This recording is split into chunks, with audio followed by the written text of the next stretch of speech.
গরমে তো একদমই নাজেহাল অবস্থা। আর এই গরমের মধ্যে যদি থাকে এই রকম ঠান্ডা ঠান্ডা কফি মিল্ক পুডিং, তাহলে মন প্রাণ কলিজা কিন্তু এমনিতেই ঠান্ডা হয়ে যাবে।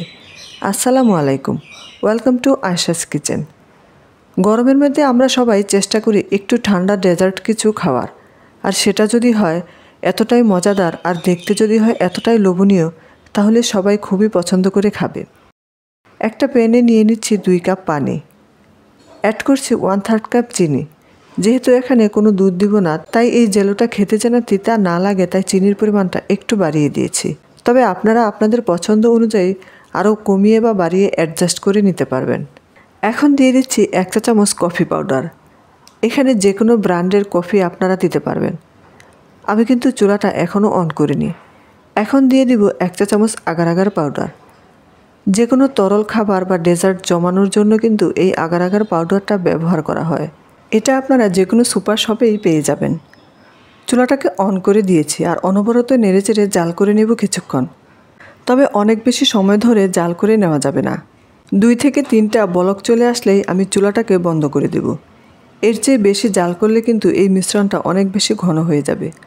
চুলা থেকে নামানোর সঙ্গে সঙ্গে কিন্তু এই মিশ্রণটাকে যে পাত্রে সেট করব সেই পাত্রে ঢেলে দিতে হবে, কারণ এটা খুব দ্রুতই জমে যাবে। আমি একটা স্কোয়ার শেপের বাটিতে এই মিশ্রণটা ঢেলে দিয়েছি। এখন এটাকে একটা সাইডে রেখে দিব 10 মিনিটের জন্য। 10 মিনিটের মধ্যে কিন্তু এগুলো খুব সুন্দরভাবে জমে গিয়ে সেট হয়ে যাবে। জেলোটা যখন সেট হয়ে গিয়েছে তখন আমি একদম ছোট কিউব করে কেটে নিব। সবগুলো কফির জেলিকে আমি এরকম ছোট ছোট করে কেটে একসঙ্গে একটা সাইডে রেখে দেব। একটা জেলির কিউব আমি আপনাদেরকে দেখিয়ে দিচ্ছি। দেখতেই পাচ্ছেন এই জেলির কিউবটা কতটা সফট হয়েছে। এখন আমি মিল্কটাকে রেডি করে নেব। একটা প্যানে নিয়ে নিচ্ছি 2 কাপ পানি, দিয়ে দিচ্ছি 1/3 কাপ গুঁড়া দুধ, 1/3 কাপ চিনি, 1 চা চামচ কফি পাউডার ও 1 চা চামচ আগার আগার পাউডার। সব কিছু মিশিয়ে নিব।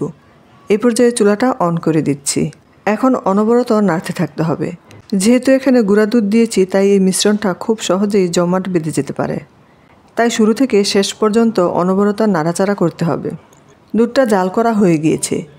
এবার আমি যে পাত্রে কফির পুডিংটা তৈরি করেছিলাম ওই পাত্রেই মিল্কটাকে ঢেলে দেব। আমি কিছুটা পুডিং তুলে রেখেছিলাম, এখন উপরে সেগুলো দিয়ে দিব। এর উপরে আরও কিছুটা দুধ দিয়ে দিব। এভাবে দিলে কিন্তু জেলিগুলো পুরো পুডিংয়ের মধ্যে ছড়িয়ে থাকবে, দেখতে বেশি ভালো লাগবে। এখন আর কিছুই করতে হবে না। এই বাটিটাকে একটা সাইডে সরিয়ে রেখে দিব 30 মিনিটের জন্য। আর এই 30 মিনিটের মধ্যে কিন্তু এটা খুব ভালোভাবে সেট হয়ে যাবে। চাইলে আপনারা এটাকে নর্মাল ফ্রিজে কিছুক্ষণের জন্য রেখে দিতে পারেন। পুডিংটা যখন খুব ভালো করে সেট হয়ে যাবে তখন আমি একটা ছুরি দিয়ে চারপাশ থেকে একটু ছাড়িয়ে নিচ্ছি। এতে করে পুডিংটা খুব সহজেই উঠে আসবে।